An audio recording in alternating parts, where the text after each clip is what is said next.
Welcome to this fourth episode of the Learn Buteyko podcast. This episode has turned out to be somewhat unexpected and clarifying, as I am sure will be the case for our listeners as well. It was in hindsight a conversation at the core of the purpose for this podcast, because we intend during this series on the life cycle to give you clues, definitions, and explanations about the practices of the method. Also the science behind the effectiveness of the method, about Professor Buteyko himself, and the process he went through to shape what we know today as the method that carries his name. And we also intend to make it as entertaining as it is fascinating. But when it comes to connecting with those who would benefit most from knowing about the Buteyko method, the question of what the approach should be arises. Shall we start with very thorough, precise definitions? Shall we give testimonials, anecdotes of instances where the method has worked? Shall we explain the science behind it? Well, in a way, this conversation triggered all this within the discussion that ensued after Marcel's precise definition of the Buteyko method. A conversation that could clarify greatly what different listeners might find useful to grasp about the Buteyko method.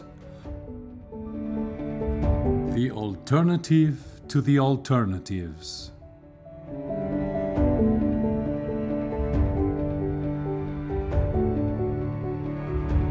I urge you to listen to this episode of the Learn Buteyko podcast because it is going to capture it all for you in the end in the most illustrative way possible. Again, I have the pleasure to share this podcast's episode with what is without a doubt the most experienced team on the Buteyko method in the world. We have today with us Vladimir, Christopher, Martha, Marcel, Eirini, Nicholas, and of course Hugh, giving you the perspective of the long-term student of the method, asking and in some cases answering those questions that you might have. I am sure that you are going to find this episode of great interest. So Hugh, in terms of the fundamentals of the method, we have addressed the control pose in previous episodes, the measure of our health. Now let's delve into the maximum pose today, and maybe this will be also a good opportunity to establish that only conscious practice can retrain your breathing for the purpose of your health, as opposed to any device, no matter how well thought out its therapeutic purpose might be. Isn't that true, Hugh? Yes, well, as the student of the Buteyko method, it is a very good resource to manage one's own health and take away the fear of being powerless in the face of illness. But the Buteyko method sounds strange, alien even. And at the start of the podcast, this is the fourth one, it will never be, it seems to me, a waste of time to define again what the Buteyko method is. And I wonder if, Marcel, you would please do this. The purpose of Buteyko method is to reduce the depth of breathing in accordance with the laws of physiology. Now, parents will be particularly alert to the pulse and body temperature of their children. With these physiological measurements, people are mostly familiar. Less known is the optimal norm for breathing. This is 3 to 4 litres a minute, and as you alluded to, this was given a measure. Professor Buteyko developed a way of measuring a person's breathing, that is the ventilation of the lungs and sensitivity to carbon dioxide, a maneuver called the control pause, which consists of a breath hold after an exhale and counting the number of seconds before the first urge to breathe arises. And that turns out to be the most important measure of health. A control pause of 60 seconds comports to optimal health. Anybody with a control pause less than that can benefit from the method. Now, in order to achieve a higher control pause, a better level of health, Professor Buteyko, who had the rank of a 3-star general in the Soviet Union, had enormous resources with which to do his research. So he was able to test all pharmaceuticals. He was able to test, there was no surgery. And as an engineer, he was able to invent devices. But neither the pharmaceuticals nor devices resulted in a reduction of people's breathing. It would be temporarily, but in the long run there is a rebound because it interferes with the body's natural defense and compensatory mechanisms. This category of disorder, chronic disease, is so called because there is no known cause and no known cure. But Professor Buteyko's two great discoveries were A, that everybody who suffers a chronic disorder breathes more than the optimal norm, 3 to 4 litres a minute, and then to develop this approach to reversing that because it's a biochemical process. The trigger to breathe is not our pumping mechanism, it's not our desire for oxygen, it's the respiratory centre's sensitivity to carbon dioxide.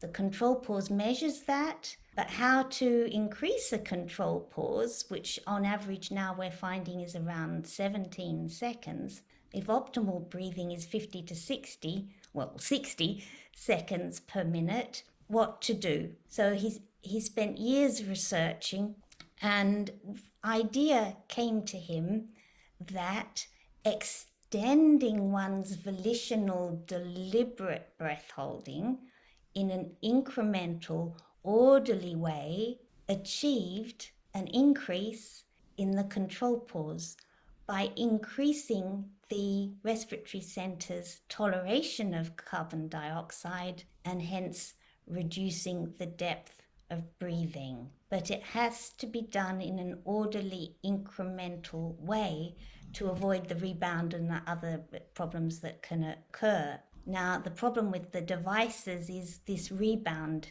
effect and pharmaceuticals. Symptomatic relief, short-term relief only, yes, but stop using the devices or use them over a long time, the pharmaceuticals, condition worsens. There is, in fact, a rebound.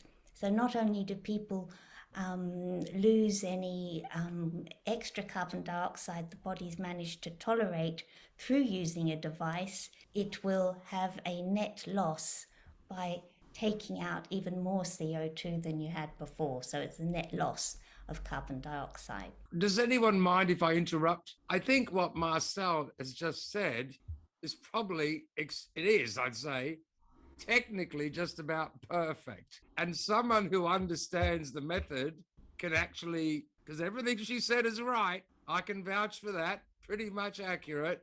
But for someone who doesn't know about it, they wouldn't pick it up because it's too many disparate things. You know what Buteyko method is? Oh boy, you have to go around in circles, diminishing circles, because if a person never heard of it before, that's too dense. But it's not incorrect because I was waiting for a mistake. There was no mistake, but I fear for the average person, it would be unintelligible. I'm following it just by hanging on by my fingernails. But for someone who never heard of it, I don't think that explanation will do. It's accurate enough. I mean, for students, for young practitioners or whatever students, yes, they should have that. They should understand. And what do you think, Vladimir? I think you're right. We should take care about normal people, simple, normal people, and they should understand. That's why I think usually people do in the same situation. They make reference to some well-known persons, like Henderson, for example. Henderson Yes, said carbon dioxide is most important hormone for human body. That's it. And when the level will be normalized, every disorder should get out. Perhaps our advantage point, I can definitely relate to that, is that we started by doing the method. And all these things that are very technical and we are talking about, and I think is very good that people see that we are very thorough. But our advantage point is that we did the method first and we saw the benefits. And then we were interested as to why is this so effective? And perhaps what Marcel said could be, see if you agree. This is a way of training your breath in order to regain your health and control of your health. And you can only do it consciously with training that you apply yourself. There is no devices, there is no pills that are going to do it for you. You have to do it. That's the empowering part.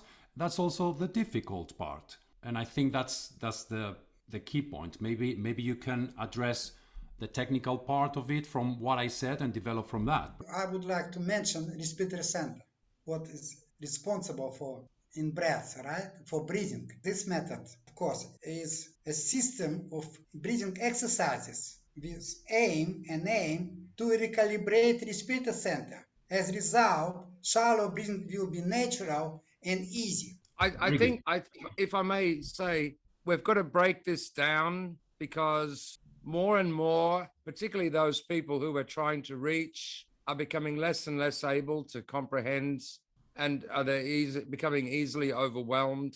I think that somebody, even if they're medically trained and they were paying attention to what you're saying, they would probably grasp it. But they would really have to concentrate because nothing was said that was incorrect, but you're dealing with 3 or 4 different systems which come together. Vladimir mentioned one part, which is this respiratory center. Everything you mention about Buteyko method has now 20 or 30 questions attached to it. First of all, question to breathe less. You'll get less oxygen. No, Bohr effect. Let's explain that. Oh, next little point. You breathe too much. Why do we breathe too much? It's another 6 hours of discussion about that little point, And why isn't the body doing it naturally? And this respiratory center, no one heard of it. No one knows where it is. I don't know if this is a true story or not, but I heard apparently Buteyko knew what he's doing. He's trying to retrain the respiratory center.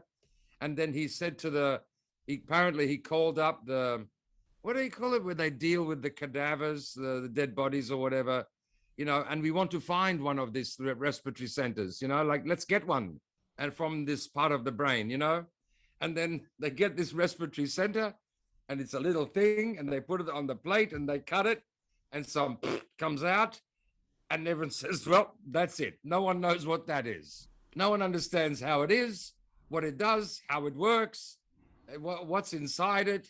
And that's it. End of that little. It's like some Aboriginal finding a semiconductor, like there's nothing, not going to compute, So, and then now we're going to try and explain this to people.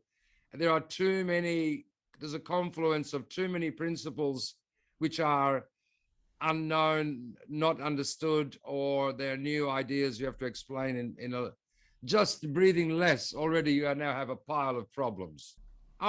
So if you breathe less, you'll get less oxygen because carbon dioxide releases the oxygen. Okay, so why do you breathe more under exertion and strain then? Because you need more oxygen. Yeah, but it also produces carbon dioxide. Yeah. Oh boy. Well, I was thinking, you are skilled practitioners, and if you have a gentleman who understands that there's something wrong with his breathing, then the way you help him practically and show him what to do in the context of a workshop is going to do the trick. And he doesn't necessarily have to know too much of the science, which he can find out if he's interested as he goes along. Precisely. To understand what's going on, I assisted Stalmatsky. I saw a few hundred students, and then I began practicing myself. And then after that, after 3 months or so, the penny dropped. Some people get it very quick.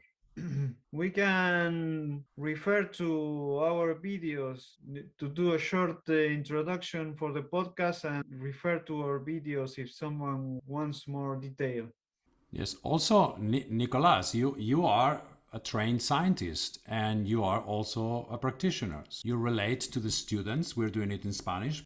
So we relate to the students as we're trying to help them, try to explain to them what to do. Yeah, we explain to them the theory as well.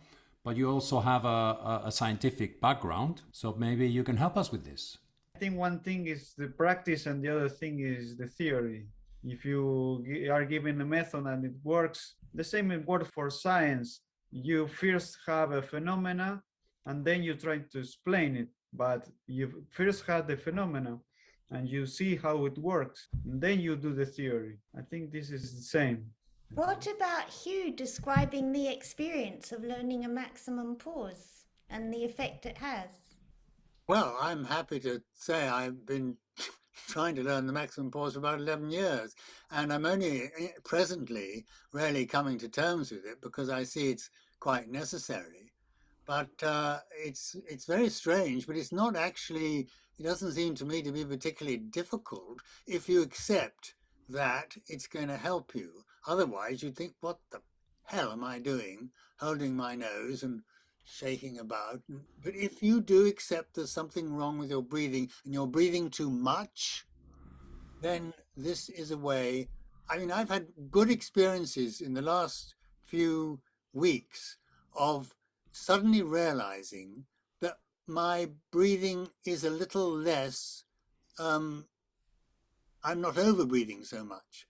There's been a moment of stillness, and you go up a flight of stairs and you realize when you get to the top, you're not out of breath.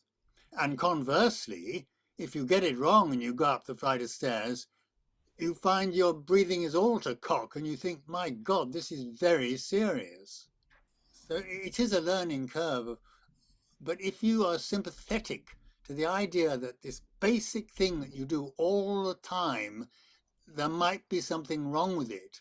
I mean, that's what I got immediately. I went to Martha's first talk that I went to on this, that there was something about the breathing. It's really interesting, Hugh. I was told by like a big brain guy who said that there's a few things that the human brain doesn't do well with. First of all, accumulative effect. Doesn't get it very easily. Then exponential effect. Very hard for human brain to wrap itself around that one, right? Then phase transition. Phase transition is a phenomena in which you would heat water and it gets hotter and hotter, but nothing happens until about 98 degrees. I mean, it literally stays still and does nothing. So nothing really happens when you're looking at it until the extreme comes. That's called phase transition. And then there's the compounding of interest. You would think that everyone kind of gets it, but they don't really understand it, particularly the idea that a banker lends out money for interest, and then as they send their payments in, he re-lends that money. So the interest is compounding in the other direction. And they also don't understand interest when it's front loaded. So you've only been paying the interest, the first number of payments, and then all this kind of stuff. People don't like it. The more intelligent they are, the more easily they grasp these things. And Hugh obviously was intelligent enough, or was able to pick it up, the accumulative effect, because it dawned on him, as it does some people, that, geez, I breathe a lot in the terms of I breathe all day, 24 hours a day. And if there's something wrong with the breathing, the accumulative effect is going to be rather large because I do it so frequently. I must have understood, but put more simply than that, I've often thought if everything else in the body can go wrong, and people are very happy to admit that it can, why on earth should one's breathing not go wrong? it seems people have a blank there. They think their breathing is just happening and nothing can go wrong with it. But you said that to me, that statement, more or less, you said to me shortly after you learnt the method. In one of our first conversations, you said exactly that. How many years ago was that? 11. That was 11 years ago, roughly 10, 11 years ago. We were together somewhere, either on the phone or Skype or maybe in person, I forget. But it was right after you just started to crack on with it and learn. You said, this is you're breathing, like everything else can go wrong. Why can't the breathing go wrong? And you're doing it all the time. The consequences could be dreadful. And it explains such a diverse number of consequences. And I thought to myself, well, of course he's right, but geez, he picked up early, because not many students, do you hear students say that, Martha? I don't. I still remember Hughes saying that. Yeah. I hear that kind of comment about some sort of concept of accumulation and an accumulative effect, and that it's obvious that breathing could go wrong, seeing as everything else goes wrong in the body. I've not heard that comment before, actually. I assume quite a few patients, several hundred patients, maybe 1,000 or so that I've seen, I would expect them to have got that, but that represents a very small percentage. I've got patients that have done marvelously well, high control pause, high maximum pause, and they still some basic points they didn't know. But it doesn't matter, because the control pause went up, maximum pause went up, everything is fine, that's okay. But there's some basic stuff, and not many practitioners in the world of Buteyko practitioners know that carbon dioxide is heavier than oxygen. If you go to the Australian website, practitioners taught by Stalmatsky, headed by practitioners taught by Stalmatsky, and he told them, you can be sure of that, but they didn't like his teaching style and wanted to make it more professional. And Stalmatsky, you could actually give him a new middle name. You could call him Alexander Shallow Breathing Stalmatsky, because the main thing he said in the first few years of his English language experience was shallow breathing. That was what he said. And shallow breathing, it's not a very medical term. You should, and they devised a much superior medical term. They didn't want to call it shallow breathing anymore. It sounds too casual. They called it reduced volume breathing. Now, the problem with reduced volume breathing is that you could reduce your volume by slowing your breathing down, couldn't you? You could. You could take a breath every minute or do some other way, But shallow breathing was the very small breaths, and they just wanted to reduce volume.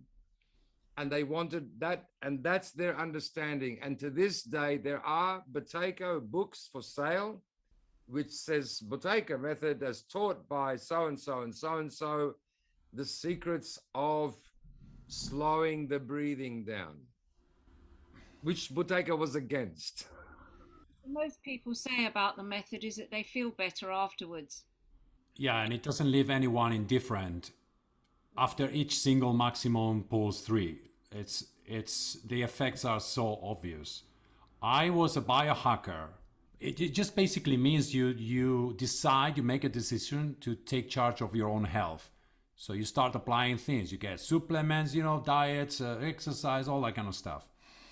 And it can get very complicated. I didn't get to that level, yeah? But as soon as I did Buteyko, I was like, this is the only thing I know it works. Yeah? Like I know it the next minute. Yeah? Other things worked also. Iodine, for example, really interesting reactions there.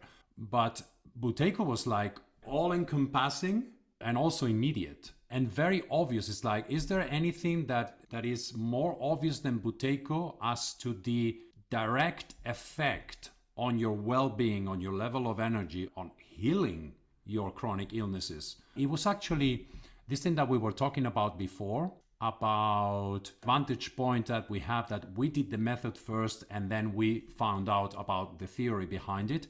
In my case was extreme because I was interested on reading books about health, but it was precisely Buteyko that I wasn't really very interested in because I knew it worked. Yeah, other things I had to find out in order to see if they were going to work, and many times I didn't know if they were working. Like take a vitamin D supplement. I didn't know if this specific supplement was doing something, because all this kind of long term, yeah, it's good. Vitamin D is important, but you never know what this specific vitamin D supplement is doing because you don't really feel the difference very clearly, yeah.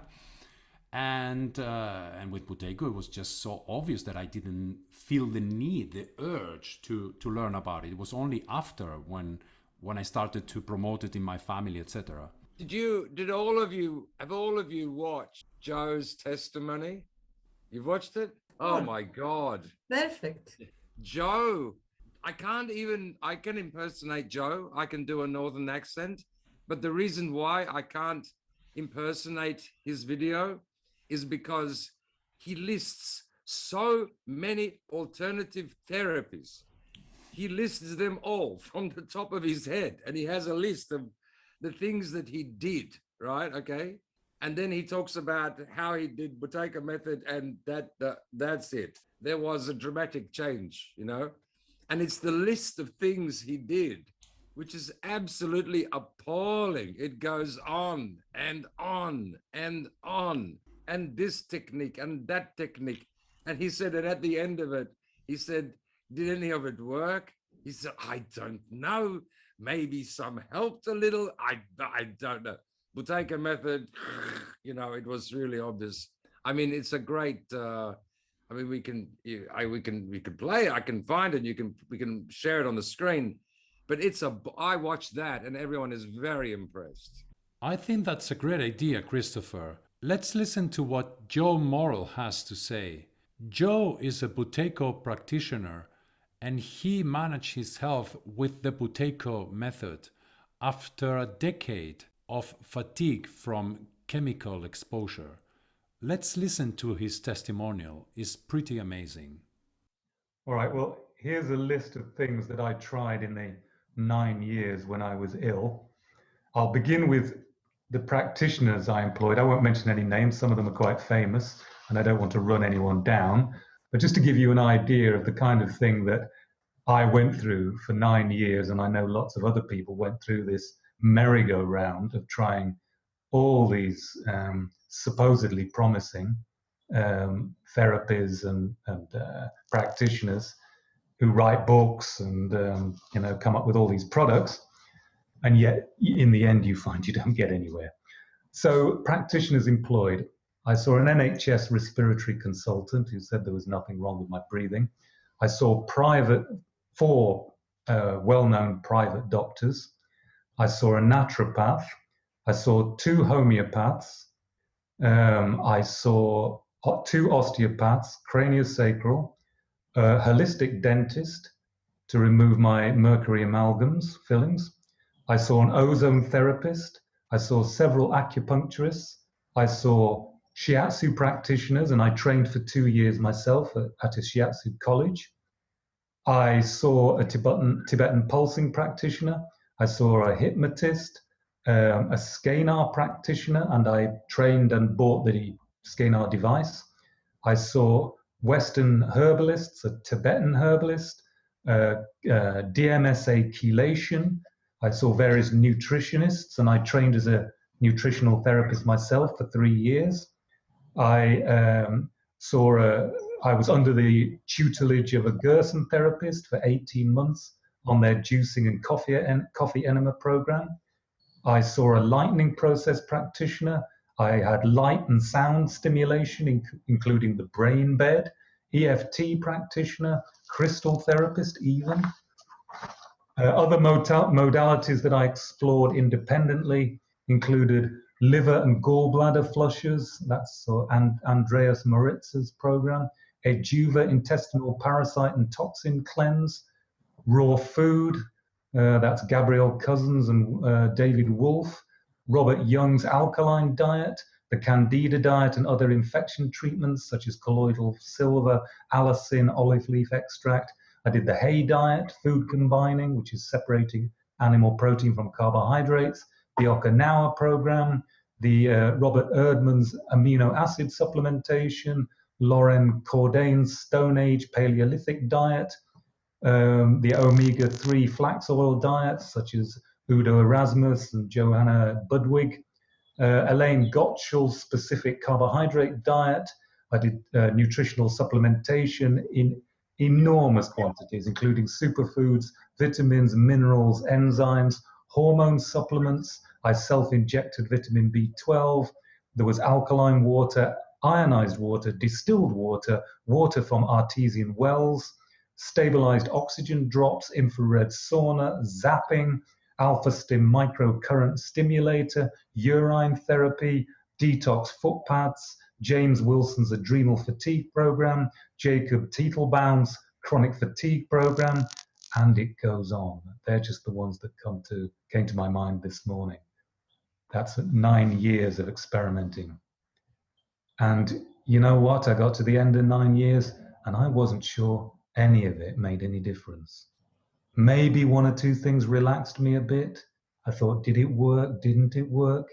It wasn't until I got to the Buteyko program. I did the 5-day beginners program, and at the end of that, I had an enormous panic attack. I think as the first dose of toxin hit my liver, the first cleanse, and then Martha calmed me down and said it's going to be fine. And would you believe it? I calmed down, and I felt the best I'd felt for a decade. Now, that was the first stage. I went through many cleanses after that. But that first cleanse and the calm and the clarity in my mind that came afterwards told me that finally I had found something that was putting me on the right track.